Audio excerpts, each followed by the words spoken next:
வணக்கம்.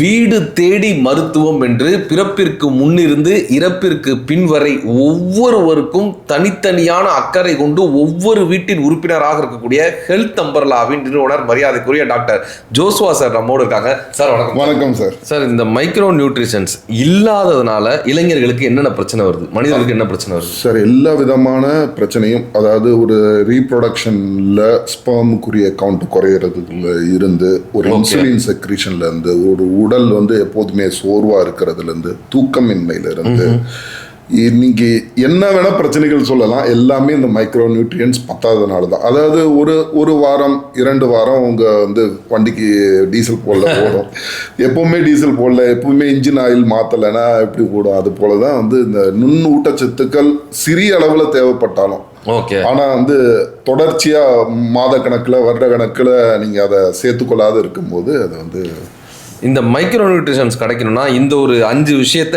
டெய்லியே தொடர்ந்து பண்ணணும்னா என்ன சார் பண்ணலாம்? டெய்லியே பண்ணணும்னா சிறுதானியங்கள் சேர்த்துக்கணும். சரி, எக்ஸசைஸ் பண்ணணும்.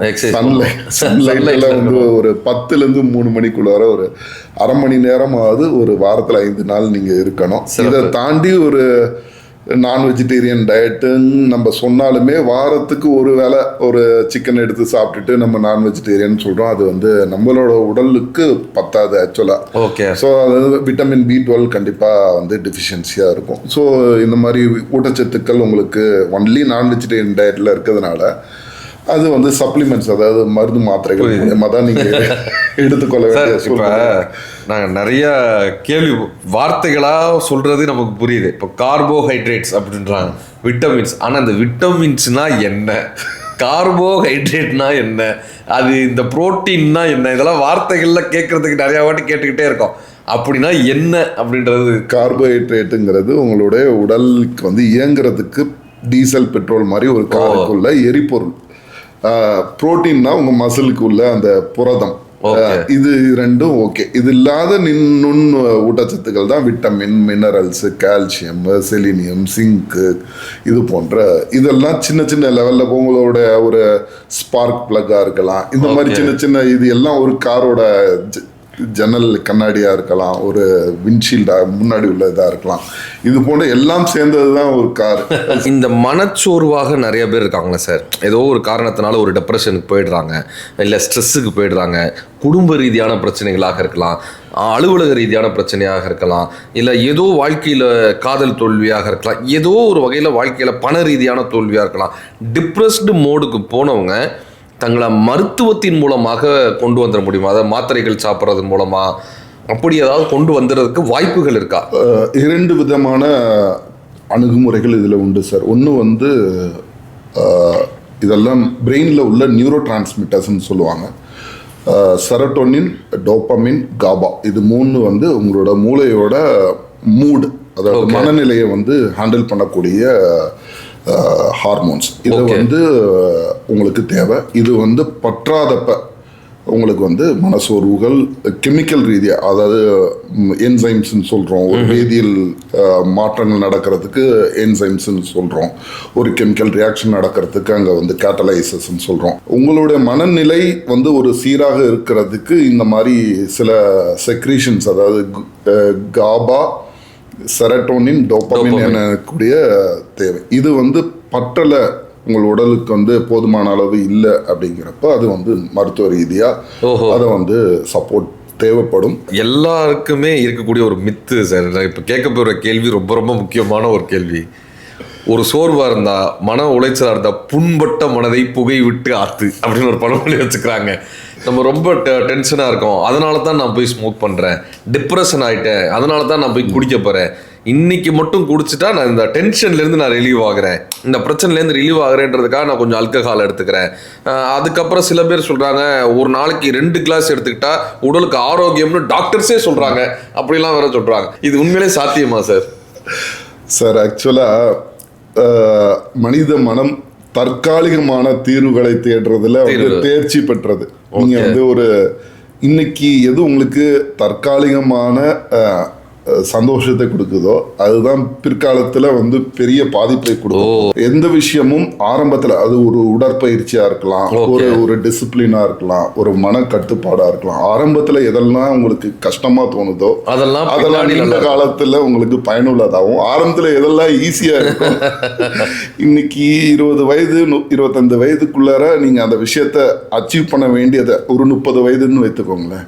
அதுக்குள்ள நீங்க ஐஏஎஸ் எக்ஸாம் கிளியர் பண்ணாதான் அதுக்கு பின்னாடி நீங்க எவ்வளவு பெரிய திறமைசாலியா இருந்தாலும் அந்த வயது வந்து வரம்பை கடந்துருவீர்கள். அது போல ஒவ்வொரு இதுக்கும் அந்த காலகட்டத்துக்குள்ளார நீங்க அதை அச்சீவ் பண்ணீங்கன்னா பருவத்தில் பயிர் செய்யாது. இன்னைக்குமே சார் பாருக்கு பேரு மன மகிழ் மன்றம் வைக்கிறானுங்க. அது பேரு குடியார கூட்டம்னு வைக்கணும். என்ன வைக்கிறான்னா மன மகிழ் மன்றமா அது வச்சுக்கிறாங்க. அது அவங்களோட மது பிரியர்கள் நம்ம வார்த்தையில கொண்டு வருவோம்ல. உண்மையிலேயே இது மன மகிழ்ச்சியை தருவதாகதா? இது எப்படி இந்த மித்து உருவாச்சு? மித்துன்னு சொல்ல முடியாது சார். ஆக்சுவலா வந்து ஒரு பிரச்சனையிலிருந்து வேற ஒரு பிரச்சனையை நோக்கி நம்ம நகர்ந்து கொள்ளதான். இப்ப எனக்கு வீட்டுல பிரச்சனை, நான் வந்து அது ஓகே, அதை விட்டு வேற ஒரு பிரச்சனைக்கு நான் வந்து செலுத்திக்கிறேன். இதை வந்து எல்லாருக்குமே அந்த பிரச்சனைகள் இருக்கு. எல்லா விதமான வாலிபர்களுக்குமே அந்த வாலிப பிராயத்தில் உள்ள ஏக்கங்கள், தேடல்கள், ஒரு பெண் மேல உள்ள கவர்ச்சி எல்லாருக்குமே இருக்கு. இதை நம்ம எப்படி கையாளுறோங்கிறது தான். சில பேரால கையாள முடியுது, சில பேரால கையாள முடியல. 30 வயசு ஆனதுக்கு பின்னாடி அவனுக்கு குழந்தை பிறக்கிறதுக்கு அப்புறம் தான் அவன் நான் மிஸ் பண்ணிட்டேன், நீ படிடான்னு அவன் பிள்ளை எடுத்துற மிஸ் பண்றேன், நானும் மிஸ் பண்றேன். மகிழ்ச்சி. அப்ப வந்து எப்பயுமே நல்ல பழக்கங்கள் தான் உங்கள் வாழ்க்கையை மாற்றுமே தவிர தீய பழக்கங்கள் என்றைக்கும் தீர்வாக மாறாது. சார், இந்த ரத்தம்லாம் டிரான்ஸ்பிளான்ட் பண்ணுறாங்களா சார்? இப்போ இதில் ஹெச்ஐவி இருக்கிறவங்களுடைய ரத்தத்தை ஒருத்தவங்களுக்கு டிரான்ஸ்பிளான்ட் பண்ணால் அவங்களுக்கு ஹெச்ஐவி வந்துருமா? இந்த ஹெச்ஐவின்றதும் எய்ட்ஸ்ன்றதும் ஒரே வியாதி தானா? இது என்ன இதனுடைய கான்செப்ட் சார்? ஹெச்ஐவி என்பது முதல் 1984 அந்த காலகட்டத்தில் வந்து இந்தியாவில் கண்டறியப்பட்ட ஒரு நோய். ஹெச்ஐவிங்கிறது ஒரு virus, human immuno deficiency virus. இந்த வைரஸ் வந்து அந்த ஹெச்ஐவிங்கிற ஒரு கிருமியை குறிக்குது. எய்ட்ஸுங்கிறது அந்த ஹியூமன் இம்யூனோ டிஃபிஷியன்சி, அதாவது உங்களோட இம்யூனோ டிஃபிஷியன்சினா நோய் எதிர்ப்பு சக்தியை குறைக்கக்கூடியது தான் இந்த வைரஸ் பண்ணக்கூடிய செயல். உங்களோட நோய் எதிர்ப்பு சக்தியை குறைக்கிறது வந்து அதோட உச்சகட்டம். அதாவது உங்களோட நோய் எதிர்ப்பு சக்தி CD34 செல்ஸ்ன்னு சொல்லுவோம். CD34 வந்து உங்களுக்கு வந்து 200க்கு கீழே போகுதுன்னா அது வந்து எய்ட்ஸ்ன்னு சொல்லுவோம். அதாவது அந்த நோயோட உச்சகட்டம் அதுதான் வந்து. அப்போ ஹெச்ஐவி பாதிக்கப்பட்டவங்க குணப்படுத்தலாமா சார்? ஹெச்ஐவி பாதிக்கப்பட்டவங்களுக்கு இப்போ சமீப காலமாக சில அறிவியல் கட்டுரைகள் ட்ரீட்மெண்ட்டு வருது அப்படின்னு சொல்கிறாங்க. ஆனால் எல்லாருக்கும் அந்த மருந்துகள் வந்து பயனளிக்கிறது இல்லை. இந்த ஹெச்ஐவி பாதிக்கப்பட்டவரோடு வேற யாராவது உடலுறவு வச்சுக்கிறாங்க அப்படின்ற பட்சத்தில் அவர்களுக்கு அந்த நோய் வர்றதுக்கு வாய்ப்பு இருக்கு? அதிகமான வாய்ப்புகள் உள்ளது. அதனால அதாவது பலவேறுபட்ட மனிதர்களோடு நம்ம உடலுறவு கொள்ளாது நம்ம துணைவியரோட நம்மளுடைய பாரம்பரியம். அது வந்து விழிப்புணர்வுக்காக உடல் உறவு ரீதியாக ஹெச்ஐவி பரவுதல் ஒரு 5%. ரத்த மூலியமாய், அதாவது உங்களுக்கு தானத்தில் சிறந்தது ரத்த தானம் சொல்றோம். ஆனா வந்து சில நபர்கள்